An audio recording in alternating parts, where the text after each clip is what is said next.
This is why a lot of y'all don't get open. Watch Steph, right?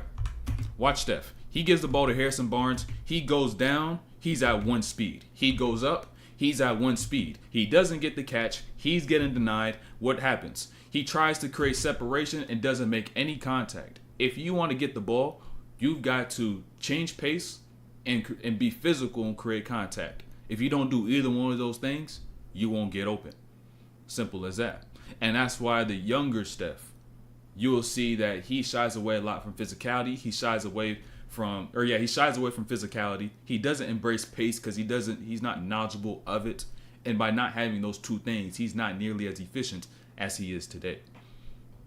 Anytime you play in transition, even in a situation like this, where you think you have numbers and you have opportunity, you've got to always remap the floor and take into account numbers. Because what Steph is going to end up doing is what I call a premeditated move. That's a premeditated play. That whole time he dribbled down from the back court now to the front court, he was just waiting to get closer to this paint and kick it out to the corner. And didn't take account for the fact that even though Shumpert turned the ball over, he could run and get back into the play. Which is why you always got to take those little things into account. And that was the younger Steph, the little immature Steph. You don't see this out of Steph nearly as often nowadays. And also that boils down to pace. If you just want to keep it a beam, right? If you just want to be real, like why am I attacking full speed downhill with Tyson Chandler already down here in the paint? You know what I'm saying? That's a situation where you got to just get in there and reassess. You just got to get in there and reassess. Like you got to slow down so you can actually read the floor.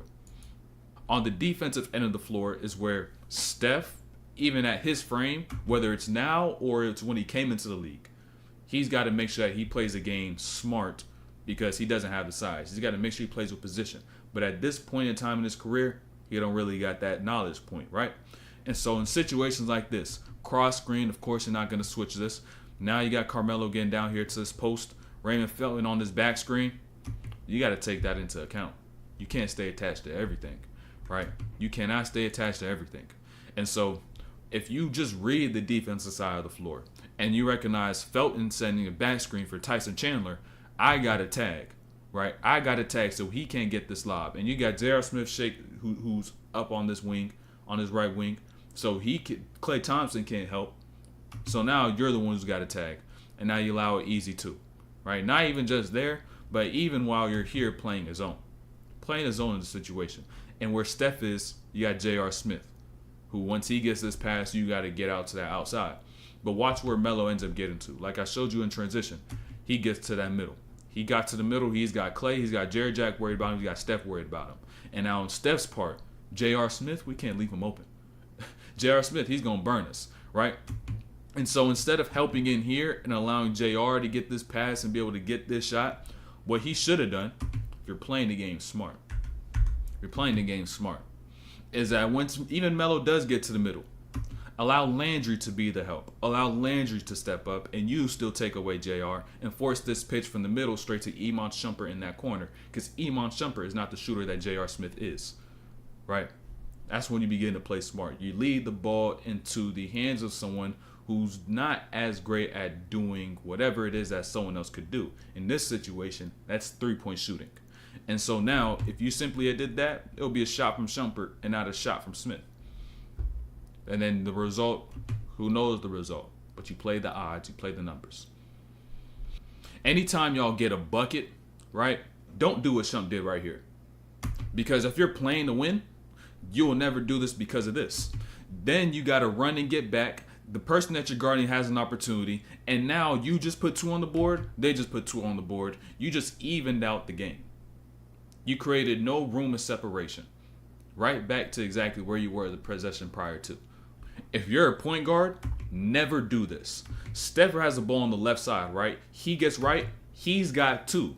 And he's not going to keep it for himself. He can't turn the corner. And he ends up throwing the ball the opposite direction of where he's running. So he throws left and is running right. And in this situation, you never should do that because that's too scary of a play. And you may end up making a turnover, right? That's way too scary, right? The ball's in the air for way too long. If this person's tracking the right way, that should be a steal. But he was a split second late. And most times, players don't get the ball over that quick. So refrain from doing that, right? And the only time it's to which you should do that right, where you do have an opportunity to do so, is on this play, like I showed y'all before with Richard Jefferson.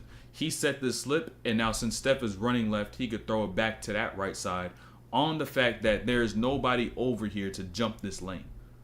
When you're going against a double, they're already in rotation. They're already ready to go. So they could see that lane. A lot of players are going to get there. And especially if the ball isn't thrown quick enough, right? But in this situation, nobody's there. Behind the back, wrap that around. That's a play Steph would make nowadays. So I just had to show that. If you're a point guard, don't try to do that, especially against a double team. Don't run to the right and try to hook it the other way because the ball's going to be in there too. You probably turn the ball over, man. Understand, right now, Steph is on the heater. Boom, pull up 3 transition, knocked him, good. And this play right here is tough, right? Watch Steph, right? Watch Steph. When Steph catches the ball, his chest is faced towards the baseline. When he ends up turning, he goes 120 degrees over his left shoulder in a matter of 2 steps and is able to get up, get balanced, and get that shot down and hit nothing but net. That's what makes Steph elite. That ability from his lower body, from the ankles and his feet, to have the mobility and the strength to be able to turn that far to over his left side, and then also from his core and the rest of his body to be balanced and stable to then get into a good shot. I don't think a lot of y'all understand that the level of mobility that you have in your ankles will also determine how well you can shoot curls. I'm probably gonna really get into that topic in the school community. I'll probably make some videos on that, but that's a gem. That's one thing I really realized when it come down to shooting curls. Ankle mobility. You seen Steph hit those last 2 threes, right? He's on the burner. Next play down, they get the stop. And watch what Steph does, right? Watch what happens. Sometimes you get a little too excited, even though you didn't make Tyson Chandler touch earth. You do get a little too excited, and you begin to make plays as to which are not the smartest to make. You're going too fast. That's just a sign of immaturity, right? And it's a skill as to which you really only gain through experience. You learn it really through the failures.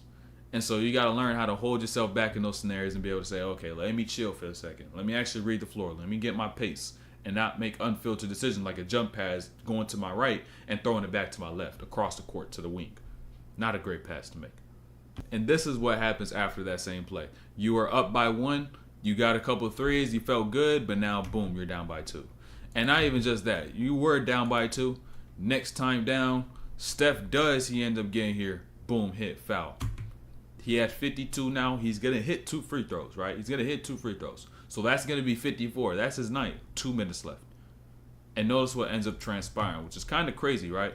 Where you begin to look at a great performance like Steph did, but you don't even realize how the night even ended. Because even though he had 54, the last taste that's going to be from the basketball floor is going to be these next few possessions that you see. He's got an ISO hero, Raymond Felton, right? Triple threat in the mid-range, Steph, that's not his spots.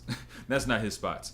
And so now you got Tyson Chandler on the flood, crossover here, create no angles, no separation, you get blocked, right? You get blocked on your last field goal attempt. And now you end up getting here down 2. Carmelo does what he does. Draymond falls to the floor. Melo gets that up by 4 right there and then, right? And now notice, Steph decides to take the ball out as the point guard, which he should not have done. You're not going to have a running clock, and you shouldn't throw the ball in just to anybody like he's going to do here. So now he throws it to Ezeli, boom, turnover. This is what Steph is going to learn most from this game, right? He had 54. His confidence most definitely went up. But with the game ending the way it did, he's going to think about those possessions, and it's going to keep him humble. It's going to still show that level of humility and show that there's still levels for him to get to and for him to grow. And that exactly why being able to take the lessons from your mistakes is what has allowed a person like Steph to become the Steph that we know today. And y'all got to continue to do the same thing if you do want to be great.